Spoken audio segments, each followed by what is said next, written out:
Энергияны үнөмдүү пайдаланбаган, экологияны бузган өндүрүштүн да, турмуш тиричиликтин да келечеги жок экени улам барган сайын айдан ачык болуп жатат. Айрыкча азыр ашыр айтканда адамдын боор эти менен тең болуп калган автомобилдер жаатында бул көйгөй абдан курч. Автомобилдердин токтоосуз өскөн саны, улам көбөйгөн ылдамдыгы, ал турсун улам жакшырган ыңгайлуулугу да күйүүчү майдын гана шор экенин көрүп жатабыз. Ошондуктан дүйнөдө буга альтернатива катары электромобиль жасоого аракет кылбаган бир да автозавод жок. Электромобилдерди баары жасап жатат, бирок алардын баасы да, сапаты да али ойдогудай боло албай келет. Ошентсе да мунсуз келечегибиз болбогон соң электромобилдерге тезирээк чытыгышып, жакшы жаманын тезирээк өздөштүрүп, экологиялык унааны пайдаланууга, ал турсун аны жасап алууга да өз салымыбызды кошсок гана. Анын үстүнө өкмөтүбүз да буга ыңгайлуу шарт түзүп, чет өлкөлөрдөн ташылып келген электромобилдерден бир да тыйын салык албайт. Ошол жактан канча акчага сатып алсаң, ошондон башка эч нерсе төлөбөйсүң. Биз бүгүн мына ушул ыңгайды пайдаланып, электромобиль иштете баштаган мекендештерибиздин арасында иликтөө жасадык. Алардын бири баш калаабыздагы Милан Экспресс ишканасы.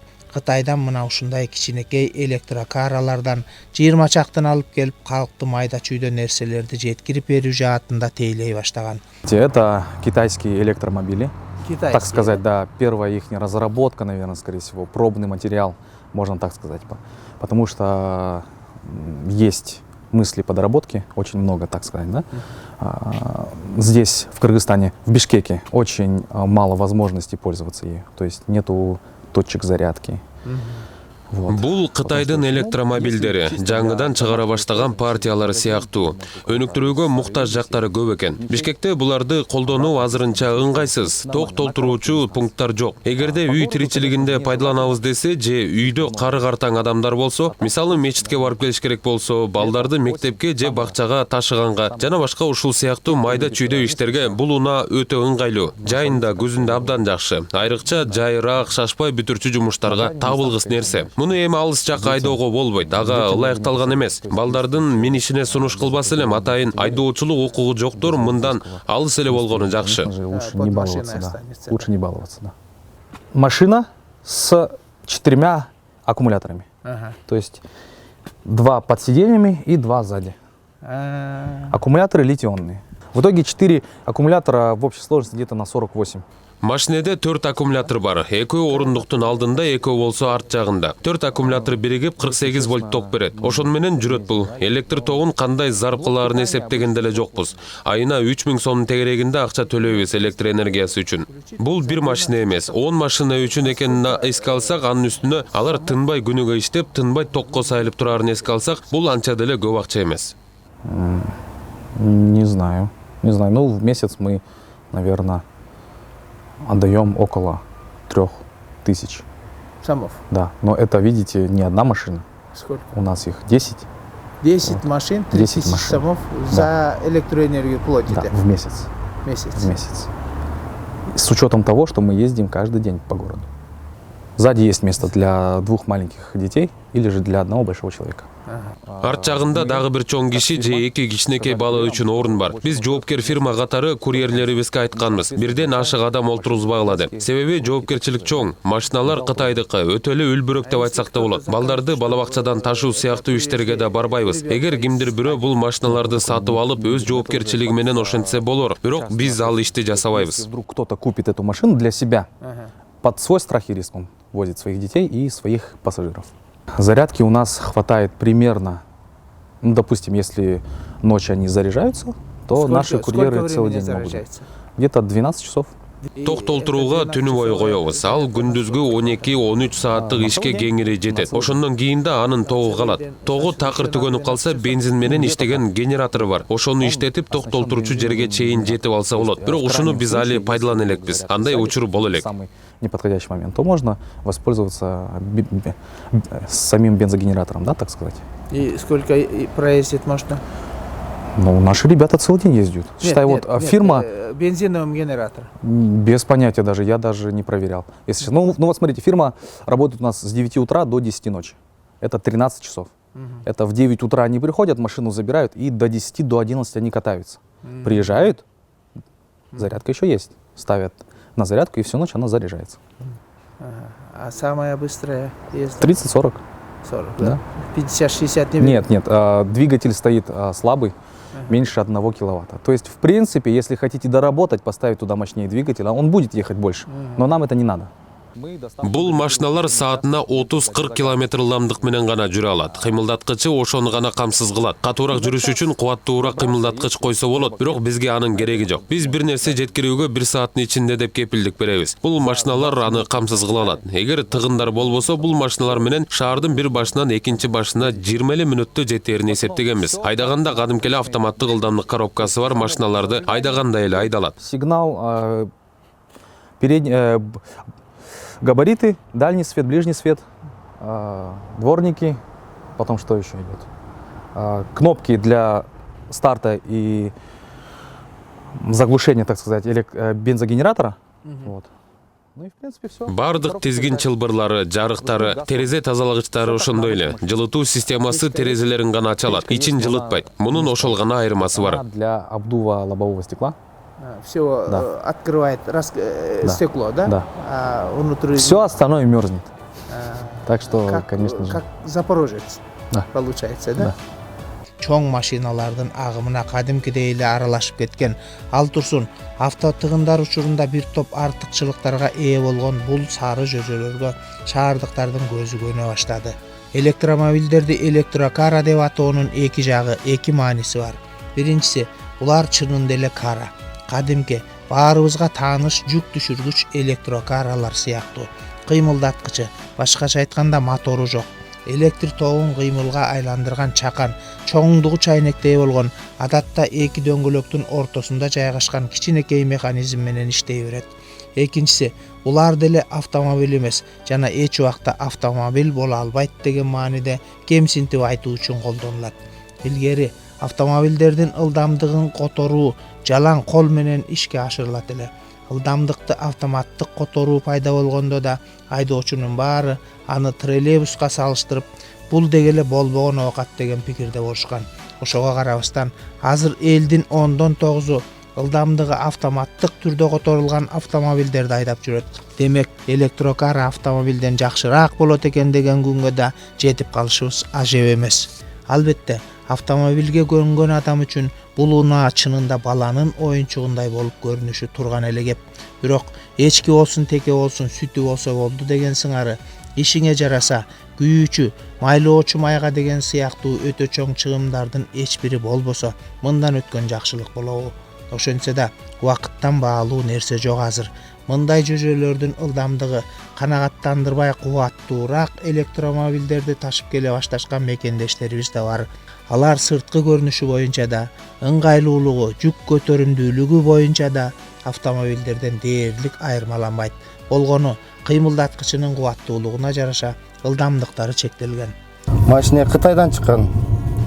Аты Jinpeng деген машина. D70 деп коет модель. Бул жаңы эле 18-жылга келген. Жаңы 18-жыл машина. Жаңы алып келдик. Бул кандай машина экен эми? Бул эми электромобиль, ток менен жүрөт. Күчү 3,5 киловатт. Киловатт деп эсептелет. 3,5 киловатт деп эсептелет. Анан жүргөнү ток менен кадимки 220 ток менен заряд алат. Зарядты 6 сааттан 8 саатка чейин. Үйгө кечинде коюп, эртең менен жумушка айдап кетсеңиз болот. Бир зарядкасы 110 километрге чейин жетет. Керели кечке шаарда айдаса болот. Шаарда керели кечке 110 километрге чейин айдаса болот. Анан 4 киши өтөт, 5 киши. 4 кишилик деп эсептелет. Ошол жаңы машина 50 километрге чейин гүлөнөт. Ошол. Особенно могу пробкага аябай жакшы машина. Пробкаларда. Жылуулугу өзүнүн печкасы бар. Мына печкасы, кондиционери, кондиционери бар, монитор, арткы камерасы бар артында. Артка берип атканда көрсөтөт бул жерде. Айнектері бүт электрический, электропакет. Кадимки эле машина. Кадимки эле машинадей. Бензин жебейт, бекер. Канча ток жейт эми ошол токту мисалы Токту бир зарядкасы толгонго чейинки 7-ден 9 киловаттка чейин ушундай жейт экен токту. 5 сомдук ток жейт күнүнө. Бир зарядкасы, бир жолу заряд кылган. Артыкчылыгы ошол. Анан кемчилиги деген билбейм, мен ылдамдыгы дейм. Ылдамдыгы мындай түз жолдо мындай катуу жүрө албайсың. Бирок шаардын ичинде жакшы, шаардын ичинде пробкага жакшы. бул эме чоң айылга барылып чоң жолго чыккан канча жакшы болбой. Анча жакшы болбойт. Эми ага өзүнчө дагы башкача модельдери бар экен. Катуу жүргөн, эми алары кымбатыраак болот экен. Мунун баасы канча? Bunun baası $7.000 тегереги. Буга растаможка деген таможня төлөмдөрү жок. Нулевой ставка менен келет. Тиги Кытайдан канчага сатып алсаңар, ошончого сатасыңар бул жерден. Ооба. Бул жерден таможняга эчтеке төлөнбөйт. 600 сом эле таможня сбор төлөнөт, а так налогдор жок бул машинеге. Күчтүүрөөктөрү эми бул мисалы бул эле фирманыкы бар да, бар. Булар мисалы 50 километрге чейин болот атты максимальный скорость. 80-90 жүргөндөр бар экен. Алардыкы эми баалары $10.000 андан да кичине кымбатыраак ушундай моделдер бар экен. Электромобилдер эми гана келе баштаган бизге.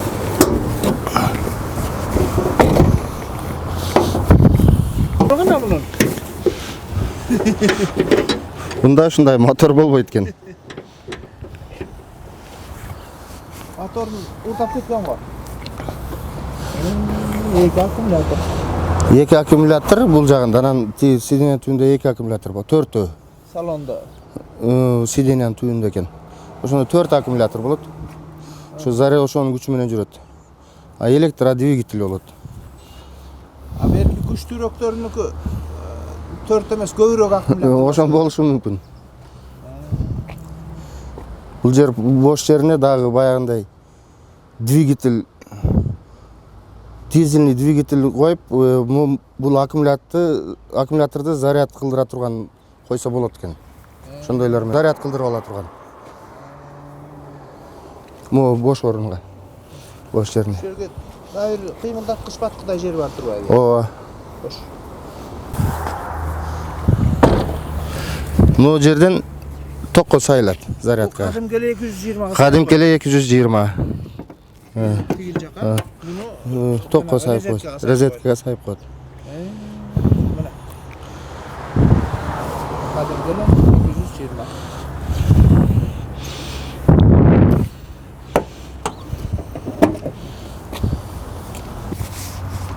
Батчыдай экен. И азыр жыгып көрсөтөм. Мына сиденьясы алдыга жыгылат экен. Азыр. Муну подголовнигин алып койсом да тегиз болуп калат да түшүрсө. Тегиз болуп калат. Муну Мунун түбүндө баягы айткан эки аккумулятор бар. Алдында. Аккумулятор 3 жылга жетет дейт. 1 жылга гарантиясы менен. Кадимкидей эле аккумуляторго окшош. Ошол сыяктуу. Ошол сыяктуу эле. 20.000 сом болот 3 жылдан кийин 4 аккумулятору. Буга май жок да, мотор болгондон кийин май куюлбайт эч жерде. Могу түбүндө артында задний мосттун ордунда турат экен да. Ошол машинаны эметип жүрөт. Кыймылга келтирет. Салмагы дагы жеңил болуп калат да бунда. Салмагы 860 кг. Ушул турушунда. Чоң ылдамдыктын шаар ичинде кереги деле жок экенин эсепке алсак, анда шаарда мындан жакшы унаа жок десек да болот. Себеби күйүүчү, майлоочу май үчүн бир тыйын кетпейт. Автомобиль өзү менен кошо ташып жүрүүгө аргасыз болгон, ичинен күйүүчү кыймылдаткыч аттуу, өтө чоң жана өтө оор агрегат тетигинен арылат. Анын караманча кереги жок калат. Аккумуляторду зарядкалоо, башкача айтканда күчтөндүрүү үчүн болор болбос электр энергиясы зарыл кылынат. Абаны булгоо деген бүтөт. Ошентсе да баасы азырынча кымбат. Мына ушундай заводдон жаңы чыкканы Бишкекте $6,500 дешти. Мынча акчага азыр эски болсо да жараган жакшы автомобиль келет. Бирок жаңынын иши жаңы деп сатып алып пайдалана бергендер да уттурбашы толук ыктымал.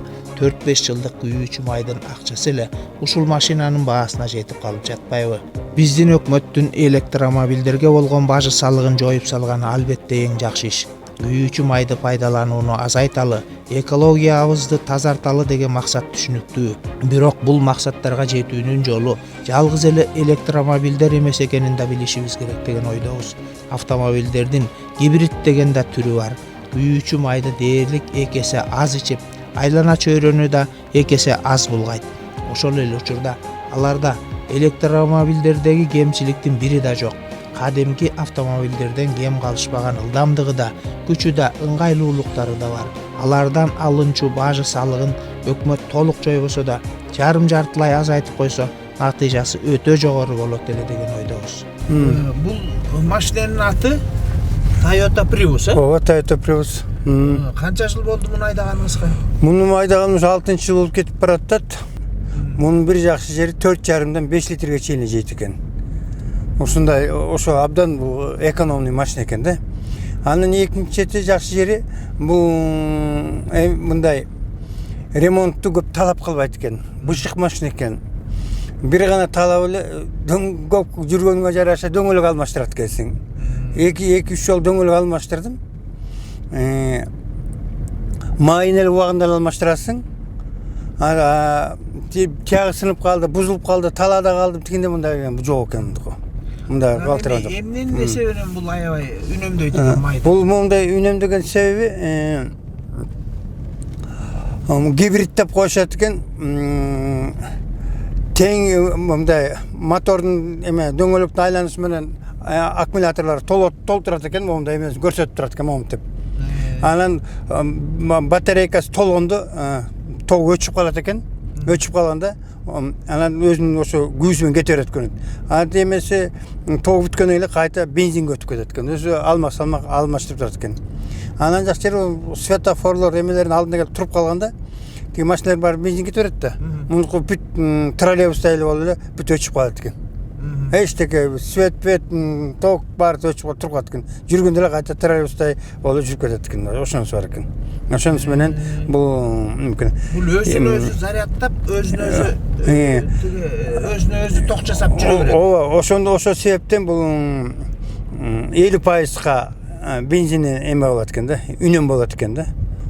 Негизи биздин Кыргызстанга электромобилдер эле келген жакшы болуп атат. Жанагы премьер-министр айтпадыбы, пошлинадан бошоттук дегенде мындай кылып атабыз депчи, электромобиль керек деп. Бизде өзүбүздөн бензин чыкпагандан кийин, бензин сатып алып аткандан кийин тияк батен бизге ток менен жүргөн машина сонун экен, экологияга да таза болот экен. Бензинге да канча болбойт экен. Бизге бензиндин баасы өзүңүздөр көрүп атасыз, жылдан жылга, күндөн күнгө эле өсүп атат. Bunun bari tegemden biri 10 çatı kişinin çöntüğünün kızıkçılığını işlep atabız biz. Atak el ailesi gitkenden қалай бензин сатып алат экен. Ошо бензин машинадан такыр биз отказ кылып койсок жакшы болот эле. Ананда госпошлина атпайбы, мамлекеттик пошлина төлөйт, таможнядан ошону бошоткон абдан туура эле болду ошо. Электромобиль көрүп келгени абдан скорее. Бирок бул машинеге бул баягы бажынын жеңилдиги жок да буга, Ушуга да жеңилдик жасап койсо болмок бир 50%га. Себептен бул дагы экологияны эметип атат, булгабан жок да. Bir 50%'ına bulgap atат, берки машиналарга караганда. Муну деле бир 50%га чүрүп койгондо, элдер ушуну Prius'ту көбүрөөк алып келет эле да, бизге Кыргызстанга. Бул эми 5 литр май жесе, бензин. Анан эми мындай ылдамдыгы кандай? Кандай катуу жүрөбү?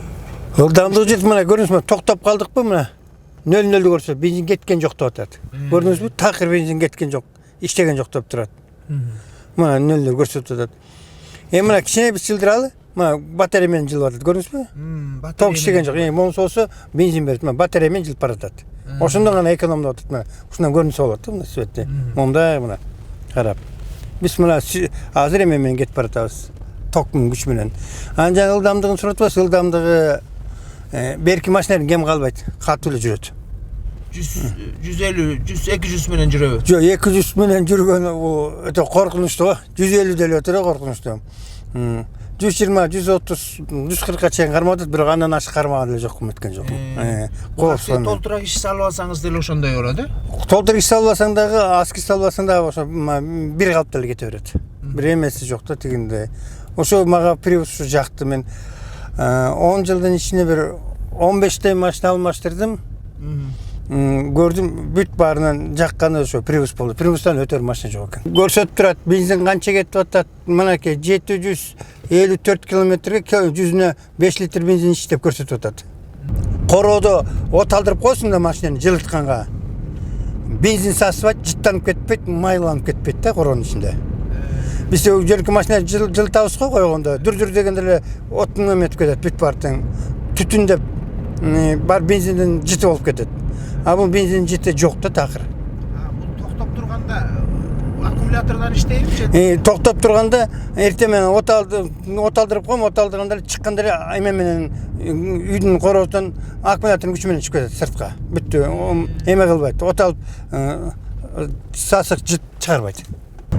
Аябай айдаса жакшы эле болот да машина. Ашып кетсе, бир жерге жете турган болсоң, ортосу 5-10 мүнөт. Мына мен көбүнчө Кеминге көп барам. Бишкекке. 150 менен өтүшөт. Көрүп турам машиналерчи. 160 менен, айылма жолдон. Мен келем, ортосу 10 эле мүнөт. Кеми менен. Алым жүргөн менен. Токмок барам 5 эле мүнөт. 5-7-8 мүнөт. Ушундай эле болот экен, айырмасы.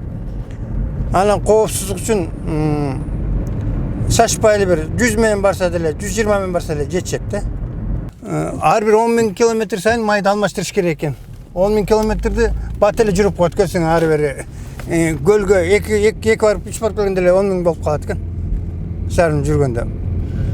Тиги электромобиль айтып аткан себебим биздин Кыргызстанга жакшы болот деп аткан сөз да. Биз өзү май чыкпагандан кийин, бензин келбегенден кийин, солярка келбегенден кийин, ошон келсе да бүт баары кымбат болуп атат. Чын эле электромобиль тиги күйүүчү май эмес, майлоочу май да коюлбайт да. Алар бир гана троллейбус кандай жүрүп атат? Бизге так эле ушундай экен. Троллейбуска суу радиатор ысып кетти дейт го. Мурун Lexus'ка мингенде ар бир демалыш сайын 4000 сом койчумун бензинде. Мында бир демалыш сайын 1000 сомго бензинге коям, бир демалышка жетет шаардын ичинде жүргөнгөчү. Анан эсептедим мындай, мен канча сарп акчам кетип атат деп. 1 километрине 2 сомдон кетет экен. Меникинечи. Кыскасы, мындайда 1000 сомго бензин койсам, 500 километрге чейин жүрөт экенмин. Ошон артыкчылыгы ушундан экен да. Илгериде мен да бир Жигули айдаганмын. Эртең менен турганда ысык суу менен мотордун үстүнө ысык суу куйчу элем. Жылып кетсин деп. Чүмкөп жапчу элем, гаражга жуулоочу элек, ошентип оталчу элем машина. А мунуку гаражды деле сурабайт экен, эчтекен турабайт экен, эчте туруп эле эме кыла берет экен тиги. Сууктан коркпойт экен да. От алып кете берет экен. Талада калып же, от албай калып же, бирден болуп калган жок. Кыскасы, негизи өзү ошо привоздар бышык машина болуп чыгыптыр. А мынакей да бир привоз турбайбы, жаңы модели келип туруп жүрөт. Ага бул жаңы модель экен. Ушундай болуп турат. Бир бажысын теңме-теңге айтып койсо, бул да мындай да электромобилдин жарым экен деп койсо эле 50% карсандаса, могу привоздар көбүрөөк келет эле бизге. Элдер көп алып келмек үчүн привозду. Бул эме үчүн 5 литр кетип атат, себеби азыр жылуулук бөлүнүп атат да, мындай. Мотор иштеп атат да көрөк. Эгер жайында болсо 4,5, 4,7, 4,8 ушундай эле кетет экен бензинчи. Трассадан деле ошондой кетет экен. Эгер бир гана мотор кышында гана бензиндин ичине көбүрөөк кетет экен, бир 200-300 граммга ашык кетет экен. Же жарым литрге ашык, андан ашпайт экен. Кышында жылытканга эле. салонду жылыт үчүн эле. Салон эми тиги майдын эсебинен жылыйт да же ток? Жок, мотордун эсебинен жылыйт экен.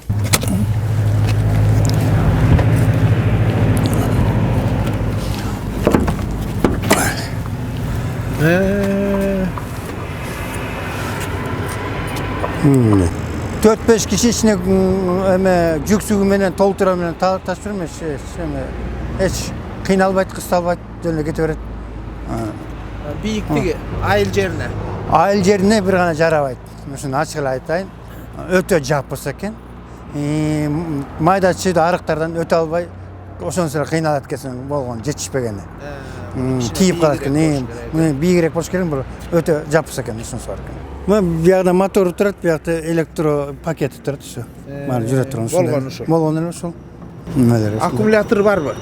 Же аккумулятор ушулбу? Жок, аккумулятор ичинде. Чоңбу? Жок, кичинекей эле мындай оюнчуктай эле болгон эле кичинекей аккумулятор. Электро пакет ушулбу? Ушунун ичинде бүт электро бүт ушул менен кыймылдаткан ушунун ичинде. Зарядка, генератор ошол жакта ичинде турат, ушун бар экен. Көлөмү 1,5 дедиңиз, Көлөмү 1,5. Эч ким ушугу алгандан бери ичин ача элекмин, карай элекмин. Бир гана майын куям болду, ошону жүрөм болду. Анан дөңгөлөгүн алмаштырам, жана айткандай эле. Салмагы канча мунун машинанын өзүнүн? Салмагы билбейм, 1 тоннага жакын болуш керек. Жеңил эле. Жеңил эле, өз жеңил эле. Жолдо кетип баратып, дөңгөлөк жарылып калды. Анан бир эмеден вулканизациядан бир дөңгөлөк алып алдым. Ошону бартып кылып салдырып койсомчу, аны ар кандай болуп калды дөңгөлөк. Бассам эле жүрбөйт, 80ден ашпайт, такыр 80ден ашпайт. Ошондой бир кызык жери бар экен да. Өз дөңгөлөгүн салмайынча жүрбөйт экен да. 80 менен гана ашат, жүрөт экен. 80ден ашырбайт экен. Анан кийин билетпеген башка дөңгөлөк билип койду. Анан запаскасына салып көрдүм да. 80 90 болсоң деле тартпайт, өзү автоматически блокировать кылып токтой берет экен. Ошондой жери бар экен да. А бөлөк машинеге салып койсоң кете берет го. Карабай эле 80 90 100 берсең кете берет. Багаж экен, Бул багажы. Буга торпок делеп атат турбайбы? Аябай чоң. Бул торпок делеп атат, мына биягында мындай эмес бар. Бияга мындай кетет, мына. Запаскасы кайда? Запаскасы мунун алдында. Анын алдында. Мына. Ай, Ошо мунун алдында. шуну эле мага отургузуп койсоңуз уй делеп атат. Ооба. Отуз койсоңуз батат, баартаңа батат. Негизи жакшы эле машина экен. Биздин өлкө өзү автомобиль чыгарбаган соң элге темир ат мингизүү саясатын бажы салыгы менен жөнгө салбаганда эмне кылат? Калкты экологиялык таза унаалар менен камсыз кылуу мына ошол саясаттын өзөгүн түзө турган болсо, анда муну кайсы бир атка минердин же ведомствонун тар кызыкчылыгы аркылуу эмес, көп тармактуу адистер кеңири катышып, иштелип чыккан түптүү жана узак мезгилге ылайыкталган атайын мамлекеттик стратегиялык программа аркылуу гана ишке ашыруу мүмкүн деген ойдобуз. Анын үстүнө биздикиндей унаасыз катнаш жасоо мүмкүн болбогон, калктын жыштыгы төмөн жана тоолуу өлкөдө мындан чоң жана мындан олуттуу маселе болушу да мүмкүн эмес.